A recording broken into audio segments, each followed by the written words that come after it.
They're just setting precedents. And now that we get deeper down the mine shaft, it's going to get crazier and weirder by the day, okay?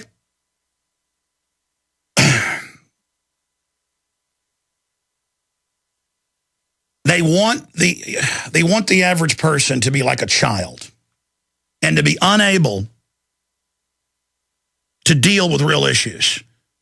And so I've read the document, over 100 pages of it. Watson's read the whole thing. It's got duct tape, hoods over heads, solitary confinement, stress positions, and it has whole paragraphs on how great these laborers will be for army jobs.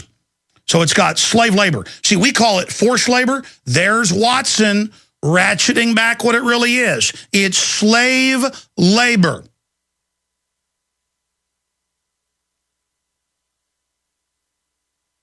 The stress positions described and the rest of it, that's torture. So here's the headline today. Re-education camp manual includes rules on isolating political prisoners. Document also describes forced labor. My headline would be, Army prepares forced labor camps for American citizens. Again, I'm not criticizing Watson here. I'm trying to get us all to get our minds around this. If you've studied history, what's about to happen is the norm. Okay? People are like, this can't be happening. It's all happening. They're telling you, give up all your rights because of Al-Qaeda that's non-existent. Meanwhile, in 1 week, there have been, 36 beheadings on the U.S.-Mexico border. I mean, it's total war bedlam. And the government's all saying the American people are the enemy. The government isn't the government. Paul Watson has now read the entire document, 300-plus pages. I just did Control-F searches through it and read over 100. And we've had the COINTELPRO calling in saying, oh, it's not for citizens, when the whole thing says it is, just to make the debate about is it for citizens, hoping we wouldn't read deeper. And the few guys that got through had this power trip in their voice, very calmly saying, it doesn't say that. Because they feel like they're part of the system. They feel like they're going to be part of this. And let me tell you, all these TSA people that are going to be the new National Police Force, they are looking forward. Of course they're full of pedophiles and pervs and people. Who else wants to do that? They're going to be the dungeon keepers. And the system admits they're going to be manning the emergency centers. So the police and military are going to go out and arrest you, and they're going to take you to these facilities just filled with potbellies, with cattle prods and stuff. And let me tell you, I've always been for peaceful resolution of this, but no one can go to a re-education camp. They are going to rape your wife and rape your children. They love it. This is the spawn of literal hell that is upon us. These are enemies here in this country. Paul Watson, break down the latest. We've got to get this article out to everybody, and we need another one. We need to title this, Army establishing slave labor camps for Americans. I mean, and notice the few mainstream media outlets that report on this are like, oh, well, it's no big deal. Maybe it's needed. I mean, this is how far we've come, Paul.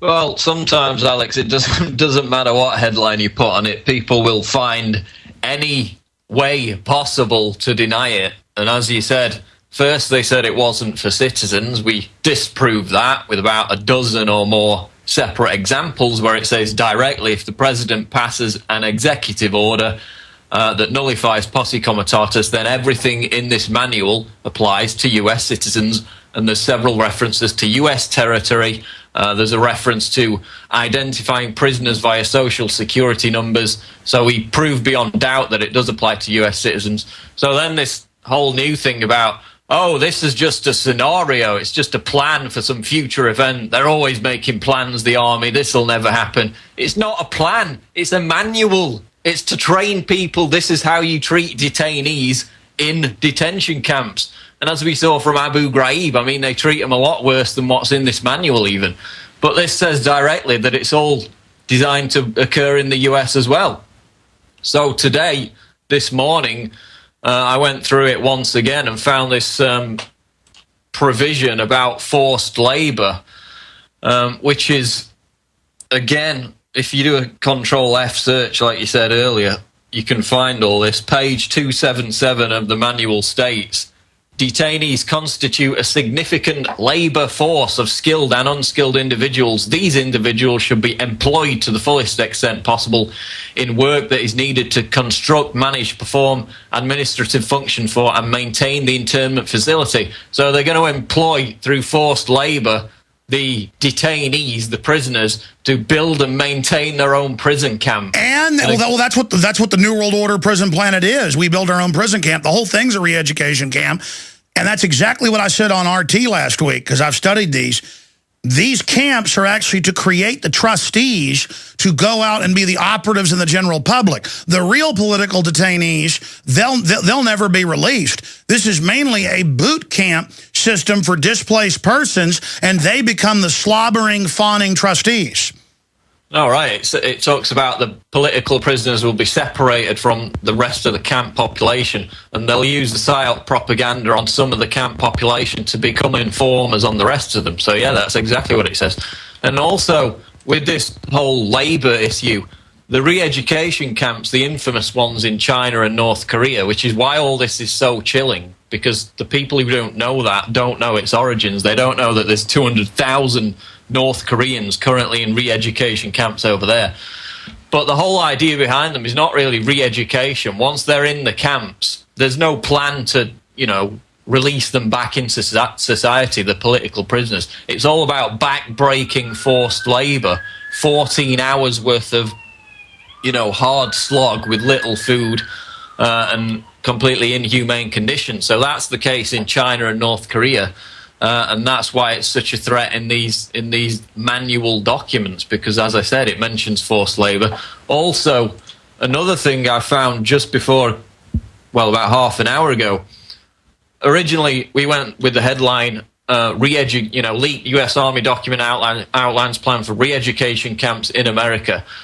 And in this manual, they outline how these PSYOP officers will indoctrinate political activists to accept their view of US policy. And they use that word, indoctrination. But if you actually go and look at page 281, they're so brazen that they do use the exact term re-educating.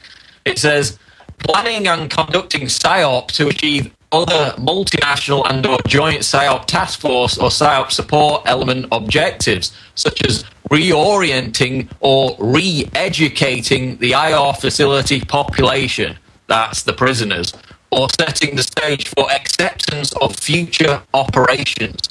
So on page 281, they directly say that these officers are responsible for, quote, re-educating the camp population.